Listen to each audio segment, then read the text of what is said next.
Class, our today's topic is ways of reducing friction. So we can reduce frictions by four methods.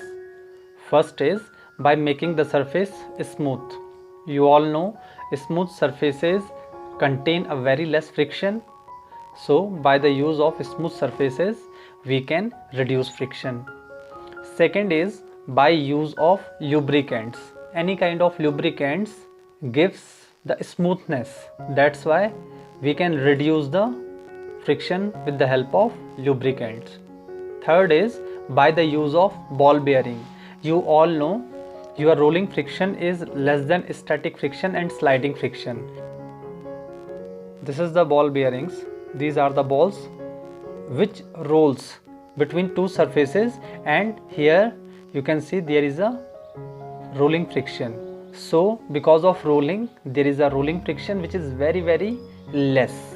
That's why we use ball bearing to reduce friction. And last is by streamlining. Streamlining means, class, you can see in this pic, you can see this is the first arrow, this is second arrow. So you can easily understand which arrow travel more distance. Obviously the first one. You can see in your boat also there is a specific shape. In your aeroplane there is a specific shape. So you can see these shapes, these all shapes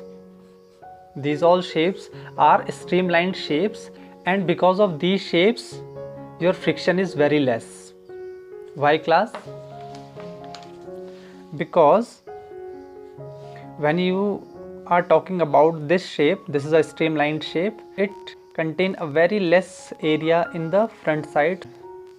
So because of this shape there is a very less friction. Either it's your arrow, either it's your aeroplane, fish, bird, boat, any kind of object contain or feel a very less friction because of this shape. Class, your next topic is advantages of friction. So these are your advantages of friction. In the absence of friction, it would not be able to walk on the road, because to walk on the road we need friction, and road gives us that friction. If road is become wet, at that time it's very difficult to walk on the road because it's very slippery, because water reduce the friction.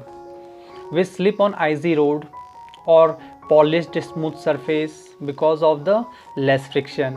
The wheel of the vehicle would fail to rotate without moving ahead if there is no friction between the wheel and the ground. In muddy areas or in mud, you can see that tire is rolling but is still not going forward, just because of reducing the friction. Friction helps us in supporting a ladder, inclined a wall. These are the practical uses of frictions. Without frictions, object would slide off a table unless it's perfectly horizontal. So class, if there is no friction, then it's very difficult to hold the object in the surface. It would be difficult to sit on a chair without friction, or brush our teeth using a toothbrush. You all know between the toothbrush and our teeth there is a friction. So class, next topic is ways of increasing friction. By making surface rough we can increase friction. By using dry surface we can increase friction. By increasing the weight, you all know the body which contain more mass, it contain more friction.